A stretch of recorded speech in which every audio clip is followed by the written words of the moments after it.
atau takut kualat dan lain sebagainya, itu jangan sampaikan. Ini adalah sebuah kebenaran yang harus disampaikan kepada seluruh rakyat di negeri ini. Assalamualaikum warahmatullahi wabarakatuh. Selamat datang, selamat berjumpa kembali di channel Islam Nusantara, channel yang masih selalu setia dan standby di ujung selatan Pulau Jawa. Kali ini saya menemukan sebuah video ceramahnya Oknum Habib. Ini kita simak bersama videonya.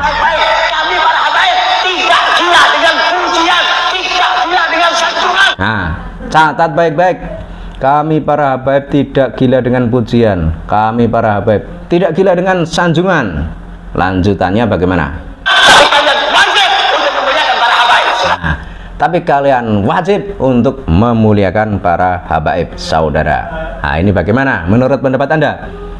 Satu sisi dia bilang kami tidak butuh pujian, kami tidak gila kehormatan, kami tidak gila sanjungan, tapi kalian wajib memuliakan saya.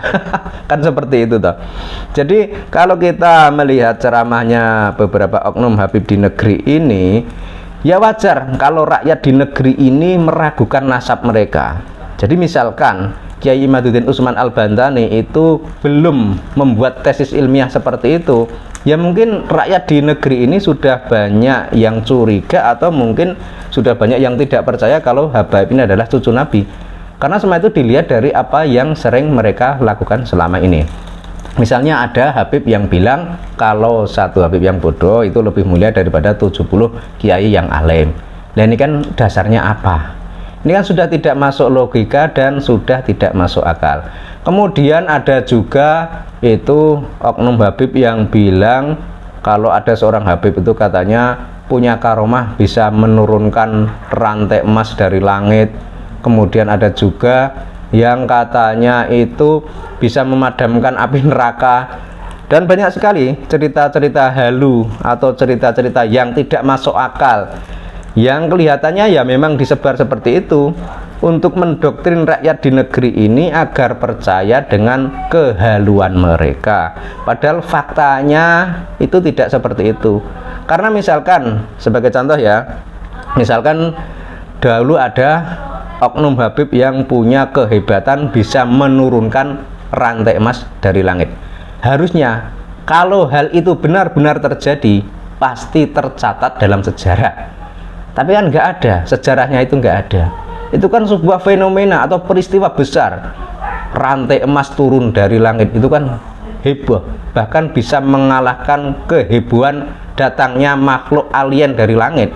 Harusnya seperti itu, tapi kan faktanya tidak ada catatan sejarah yang menulis bahwa zaman dahulu ada seorang habib yang punya kehebatan bisa menurunkan rantai emas dari langit. Kan tidak ada.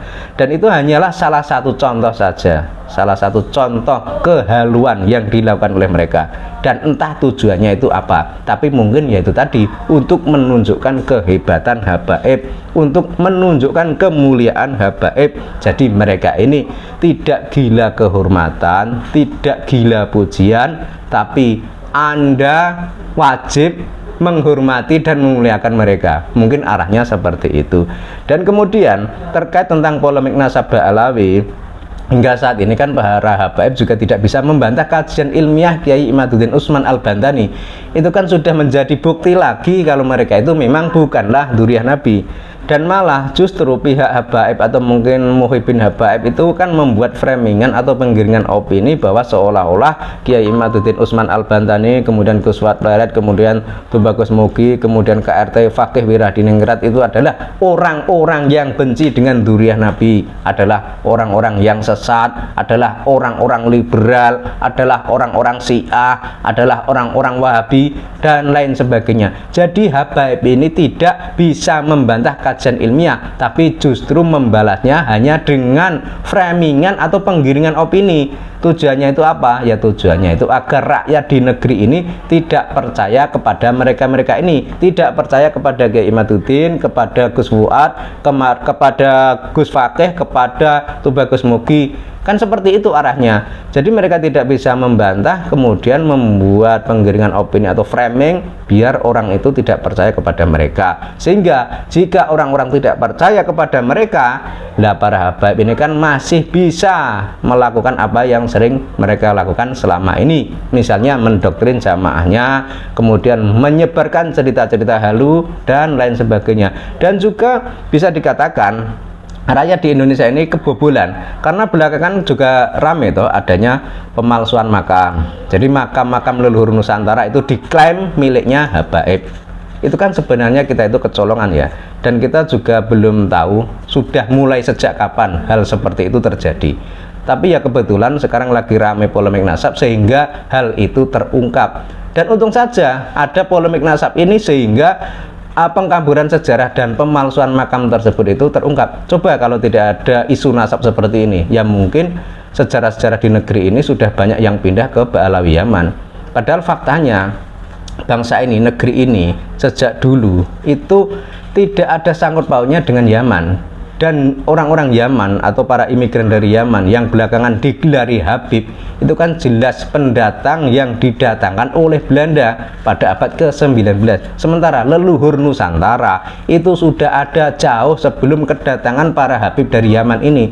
Sehingga kalau para Habib dari Yaman ini kok mengklaim leluhur Nusantara itu adalah bagian dari mereka, yaitu mengada-ada saja. Itu secara tidak langsung ingin menguasai negeri ini dari segi leluhur.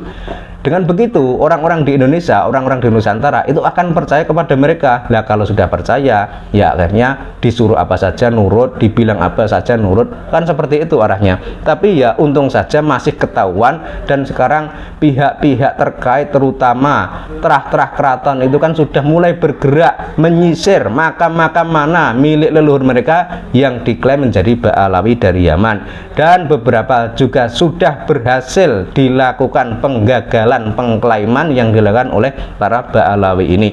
Dan bagi teman-teman semua yang ada di negeri ini, dari Sabang sampai Merauke, dari Miangas sampai Pulau Rote, misalkan Anda punya makam leluhur yang ada di pelosok atau di pegunungan, ya silahkan dicek. Jangan-jangan nanti diklaim menjadi milik Ba'alawi. Jangan sampai hal itu terjadi. Kalau yang sudah terjadi, ya biarlah, tinggal kita membenahi. Tapi yang belum terjadi, jangan sampai itu menimpa kepada rakyat di negeri ini. Karena kalau sekarang itu mungkin belum berbahaya ya, dan mungkin sekarang juga dampaknya belum kelihatan. Tapi nanti belakangan di generasi anak cucu kita, itulah bahayanya.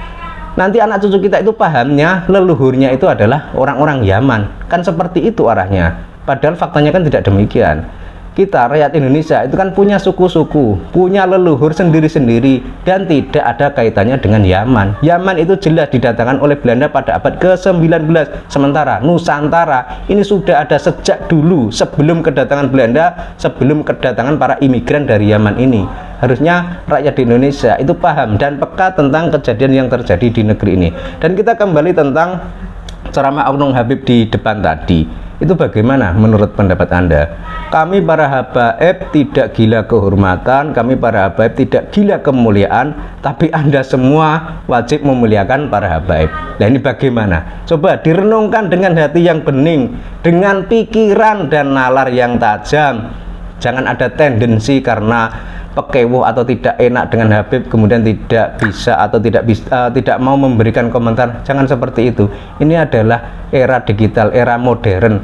Jadi kalau misalkan dulu itu menganggap Habib adalah dzurriyyah Nabi, lah kalau sekarang itu sudah ada kejelasan seperti ini bahwa ternyata para Habib bukanlah dzurriyyah Nabi, ya harusnya kita itu rakyat Indonesia itu bisa menerima semua itu dengan lapang dada. Jadi tidak perlu pekewuh atau husnudzon atau takut kualat dan lain sebagainya. Itu jangan sampaikan. Ini adalah sebuah kebenaran yang harus disampaikan kepada seluruh rakyat di negeri ini, sehingga nanti rakyat di negeri ini terutama generasi yang akan datang itu tidak akan terbohongi oleh kelakuan para imigran dari Yaman ini untuk yang kedua kalinya.